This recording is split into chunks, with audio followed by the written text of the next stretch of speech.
वर्ष 1973 की ये घटना है कि महाराज जी ने बड़ी जोर से कहा, अरे दादा। महाराज जी प्रोफेसर मुखर्जी को दादा ही कहते थे। शुक्ला बहू से कह रहा है कि महाराज जी के पास फ़ोटो खिंचाओ जाके, कि ये कैसे इतने 6 फल हैं और 6 फल उनके हाथ में अद्भुत रूप से यूँ स्थिर है। और चूँकि ये उनका प्रसाद था। कैंसर हो गया था। कौन सा वर्ष था? कितने साल हो गए? 3 साल। 3 साल हो गए। तो अब ठीक है, बिल्कुल ठीक है। बता रहे ये सब भौतिक रूप से हो रहा है, लेकिन अलौकिक रूप से महाराज जी ही करा रहे हैं। महाराज जी की प्रेरणा थी कि उनसे हमने सीधे एक प्रश्न किया कि आप ये बताओ कहाँ पे ट्रीटमेंट कराएं। मेरा ये मानना है कि ये ट्रीटमेंट नहीं था, ये महाराज जी का आशीर्वाद था, जो एक बला आई और उसको उन्होंने हाथ में लेके बाहर निकाल दिया। दादी बोले, बाबा ने कहा आलू खोल लो, आज पानी नहीं गिरेगा। बाबा कहीं रहे तो हम लोग घूम गए, नहीं तो आलू वगैरह फिर लौट के आ गए।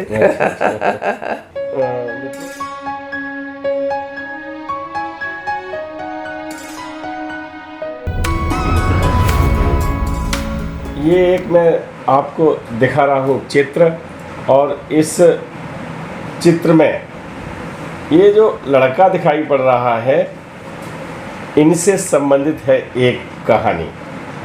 नमस्कार, आप देख रहे हैं धर्मदृष्टि पत्रिका का यूट्यूब चैनल दस्तक मीडिया। मैं विनोद शुक्ल आपको सुनाता हूं बाबा नीम करौली की अद्भुत गाथाएं। अद्भुत गाथाओं की श्रृंखला में हम महाराज जी का सानिध्य पाए, जो भक्त हैं उनसे आपको मिलवाते हैं। इसी कड़ी में आज हम बैठे हैं कानपुर, और चेहरा आप देख लीजिएगा, है ना।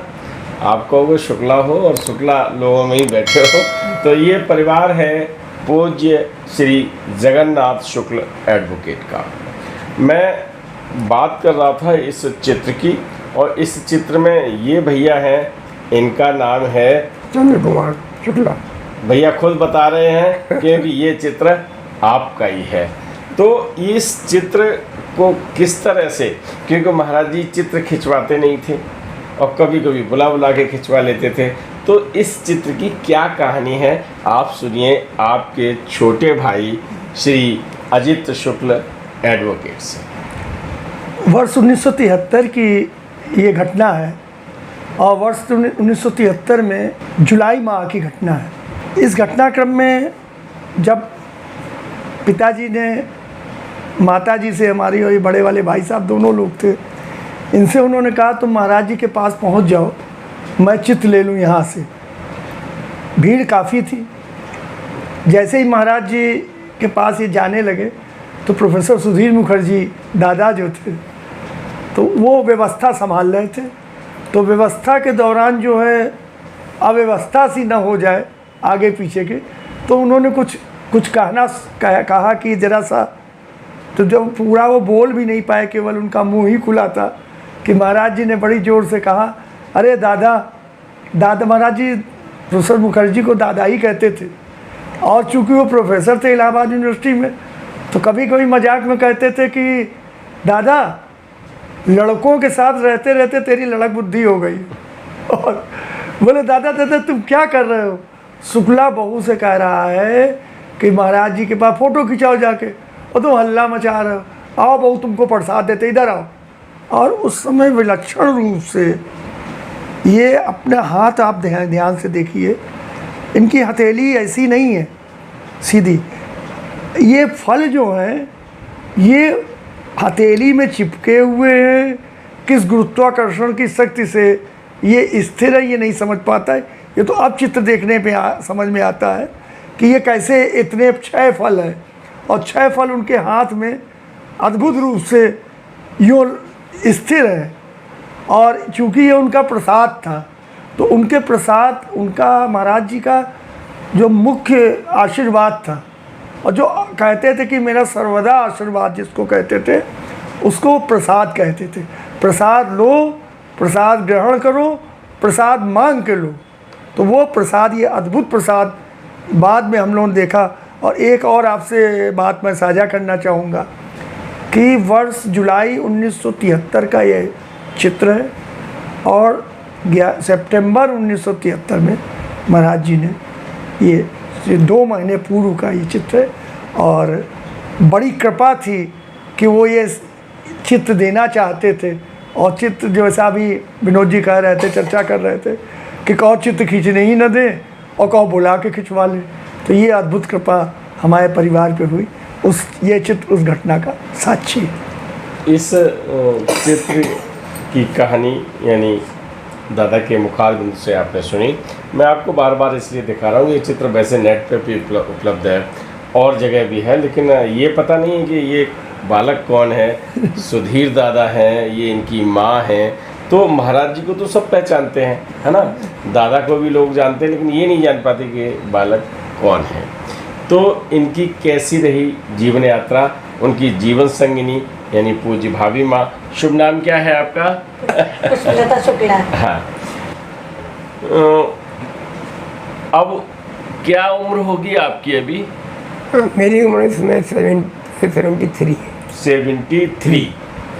73 साल के आप हो चुके हैं। उसमें 23 साल के थे। 23 साल के थे, यानी 50 वर्ष पूर्व की ये बात है। महाराज जी को भी पूरा अर्धशतक हो रहा है और कुछ ही महीनों का पहले का ये चित्र है। इस मुश्किल से 10-15 दिन के अंदर इस चित्र के 50 वर्ष पूरे हो जाएंगे। 50 वर्ष पूर्ण हो जाएंगे। तो अब जिन्होंने सानिध्य पाया, आज आवाज़ में थोड़ी प्रॉब्लम है। क्या हो गया है इनको? भैया को क्या हो गया है? इनके गले में कैंसर हो गया था, वोकल कॉर्ड में कैंसर हो गया था। कौन सा वर्ष था? कितने साल हो गए? 3 साल। 3 साल में। 3 साल हो गए। तो अब ठीक है, बिल्कुल बिल्कुल ठीक है। बिल्कुल ठीक है। ये इसलिए मैंने आपको सुनवाया कि महाराज जी की जब कृपा होती है तो वो सशरीर हैं या नहीं है, है ना। वो आज भी विराजमान हैं और अपने भक्तों की रक्षा करते हैं। स्वर तंत्र में कैंसर हो गया और कैंसर ठीक हो गया है। आवाज़ चली गई थी। आवाज़ चली गई थी, बता रहे हैं कि बिल्कुल। हाँ बताइए, आवाज़ बिल्कुल चली गई थी। बिल्कुल चली गई। लिख के बात करते थे। लिख के बात करते थे। अब फिर कैसे आई? दिल्ली में गए थे हम लोग। आज महाराज जी कृपा से, प्रेरणा से। हाँ, वहीं से इलाज हुआ। बाबा कृपा से आ गई। बाबा की कृपा से आ गई।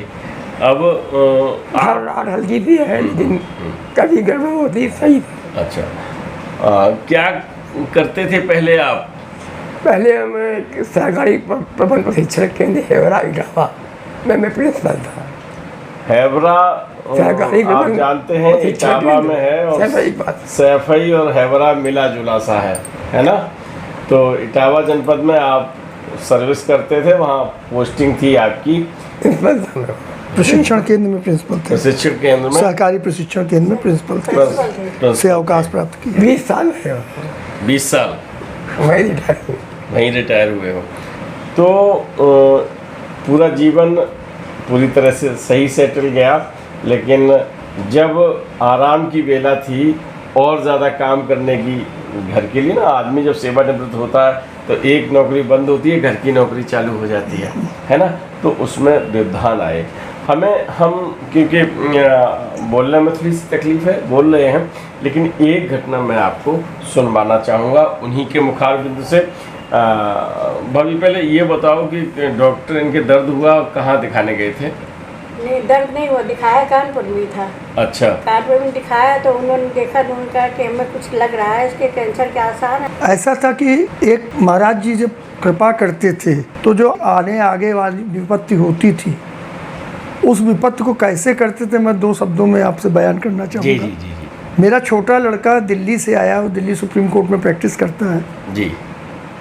वो आया छुट्टियों में, और अचानक उसने कहा कि इनकी आवाज़ में कुछ हमको परिवर्तन नज़र आ रहा है। अच्छा, और की आवाज़ में बोले बड़े पापा की आवाज़ में ये कुछ अलग।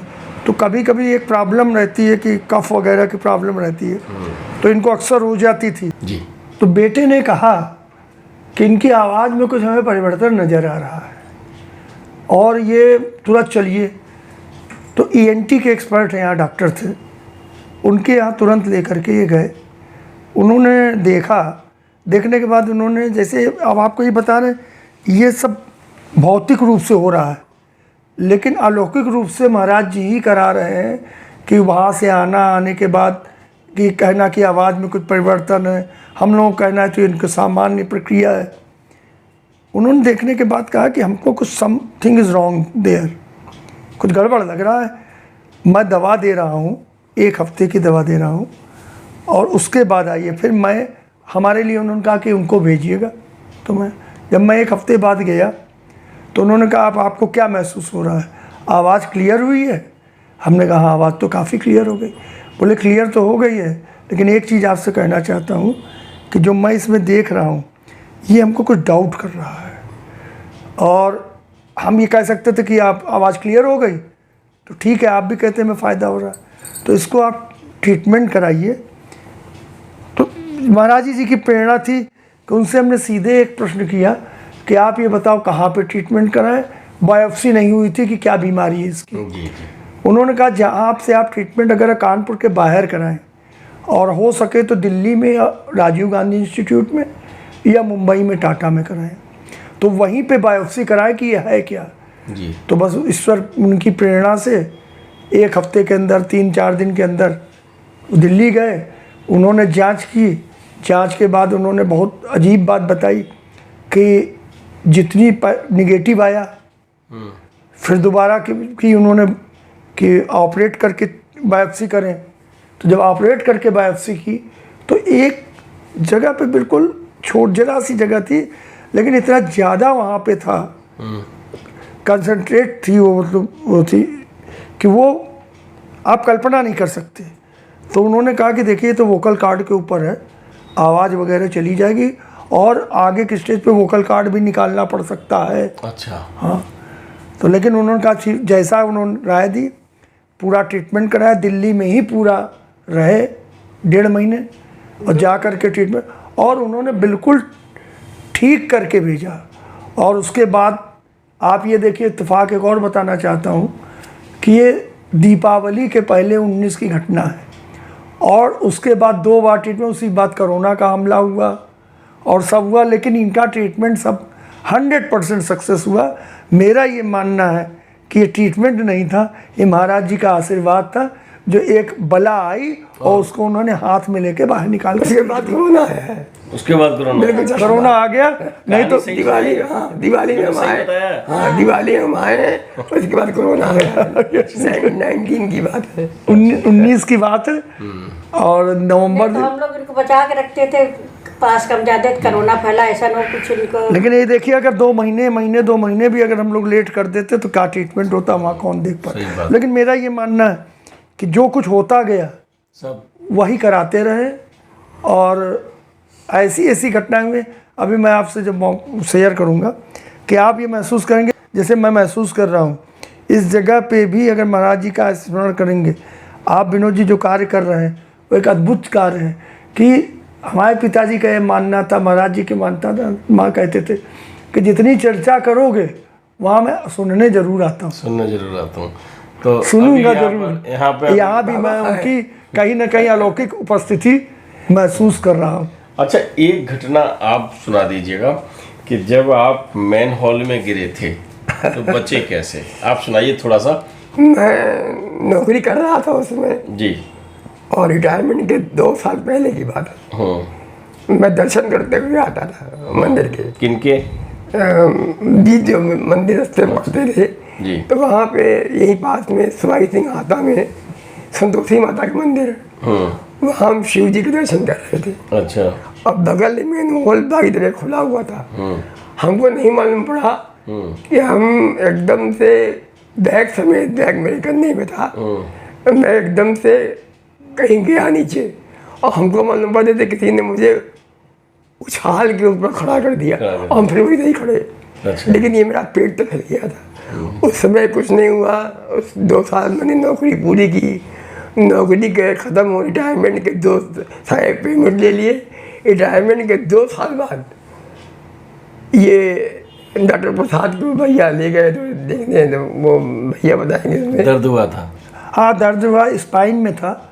उन्होंने देखा, कुछ दवा दी, और एक डॉक्टर भार्गव थे, उन्होंने उनका स्पाइन में ऑपरेशन करना, हिम्मत नहीं पड़ रही थी, और पता नहीं क्या चमत्कार हुआ, दवा हुई, वो हुआ, और बेड रेस्ट, केवल बेड रेस्ट से ही, और दवाओं, सिंपल दवाओं से ही, ताकत की दवाओं से और बेड रेस्ट से आज तक ये ठीक हो गए।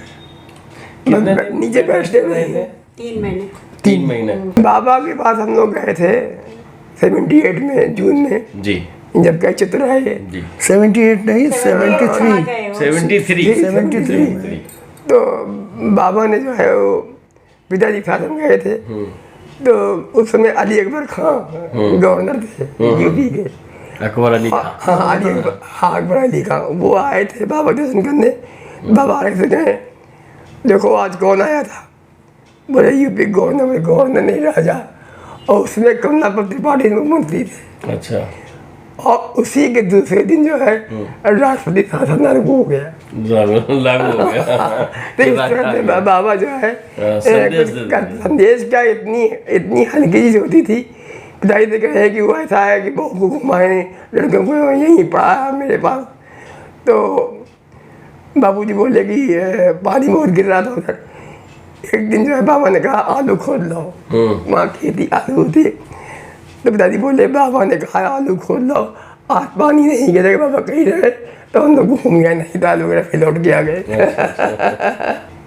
मित्रों, आपको हम बड़े दादा से मिलवा रहे हैं, और मेरा उद्देश्य ये है कि बड़े दादा के पास भी यादों के बहुत सारे प्रश्न भरे हुए हैं, लेकिन इन सब की जिम्मेदारी मैं अपने बड़े भैया को देता हूँ। आपके लिए तो ये छोटे भैया हैं कि अभी हम आपसे वार्ता करेंगे, क्योंकि जब कृपा पाली जाती है, कृपा मिल जाती है महाराज जी की, छत्र छाया हो जाती है, तो आपने देखा कि कैंसर जैसा रोग कैसे ठीक हुआ।